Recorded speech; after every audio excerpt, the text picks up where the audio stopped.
go over and say hello to Gerald Celente, one of the nation's pioneers in trend strategy. Gerald founded the Trends Research Institute and its Trends Journal in 1980 and has since been one of the nation's most sought-after diagnosticians and forecasters.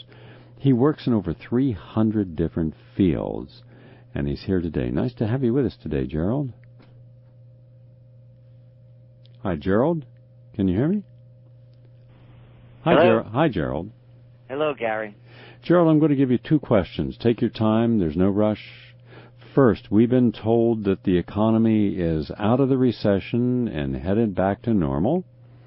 We're also told that that we have a healthy banking system. I would like for you to address both of those, please. Well, there is no recovery. It's a cover-up. They've been papering it over with phantom money printed out of thin air, backed by nothing and producing nothing. And when you look at what's going on with the dollar, current events form future trends. The dollar is now at a yearly low against the basket of currencies. And look at gold prices. Gold is now over $1,040 an ounce. Nothing more needs to be said from anyone that looks at these indices and understand that the reason gold prices are going so high is because the value of the dollar is being bet down much further than it is right now. The way the United States is going and with their putting so much money into fighting wars, in the other wasteful programs, it's bigger than just an economic decline. It's a decline of an empire. And the world also should understand that there should be no gloating over the decline of what's going on over here, particularly the dollar, because it's going to affect everyone. When a major superpower fails, the reverberations are felt worldwide. And of course, what we're concerned about most is that regardless of the policy failures by the Republicans and the Democrats, they almost become emboldened by them and create yet even bigger failures.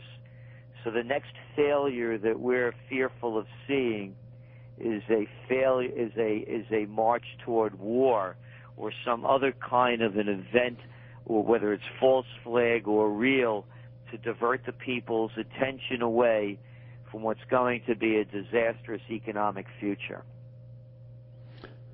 Okay, Robert Fisk wrote this in Common Dreams today. It says, the demise of the dollar. In a graphic illustration of the New World Order, Arab states have launched secret moves with China and Russia and France to stop using U.S. currency for oil trading. Quote, in the most profound financial change in recent Middle East history, Gulf Arabs are planning, along with China, Russia, Japan, and France, to end dollar dealings for oil, moving instead to a basket of currencies, including the Japanese yen, the Chinese yuan, the euro, gold, and a new unified currency planned for nations in the Gulf Cooperation Council, including Saudi Arabia, Dubai, Kuwait, and Qatar. Secret meetings have already been held by financial ministers and central bank governors in Russia, China, Japan, and Brazil to work on the scheme, which will mean that oil will no longer be priced in dollars. The plans confirmed to The Independent, which is a newspaper, by both Gulf, Arab, and Chinese banking sources in Hong Kong may help to explain the sudden rise in gold prices, but it also augurs an extraordinary transition from dollar markets within the next 9 years. Now, from my point of view, I've been telling people that we're going to have about a 50% decline in the dollar in the next 24 months for three reasons, and I would like you to address these. One is because of the irresponsible, excessive debt that the Treasury and the Federal Reserve, with $13.3 trillion that they've monetized, they're not selling this debt, and which makes us nothing more than a banana republic at printing money.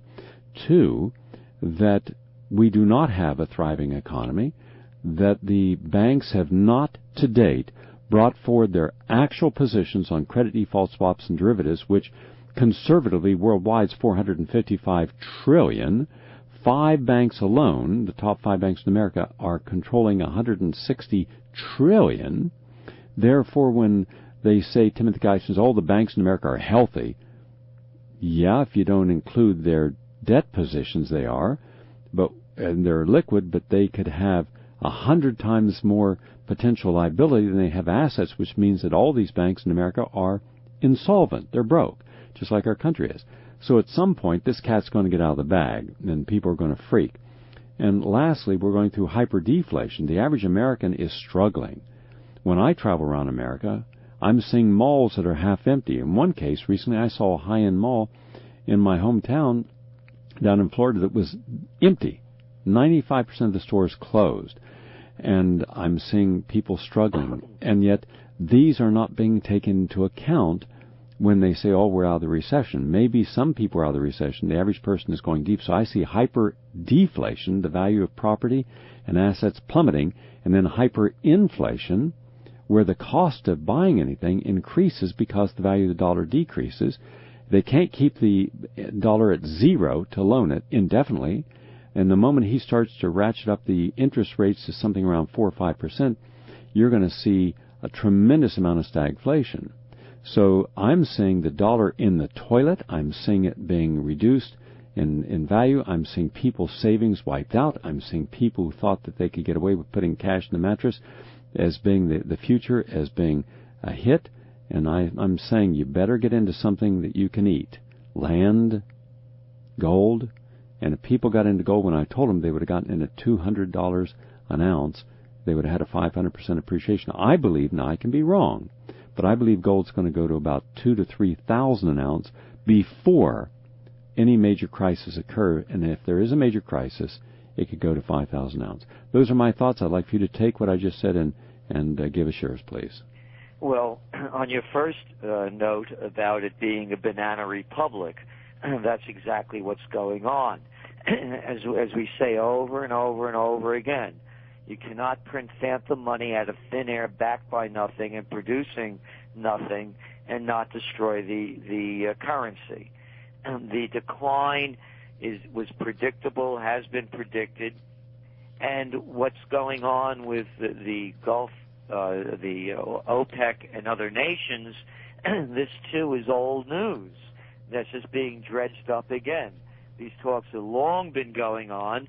The dollar, actually, when you follow its rise and fall, it perfectly mirrors the rise and fall of its mother, England. It's a 90-year rule for the dollar, and that's just about the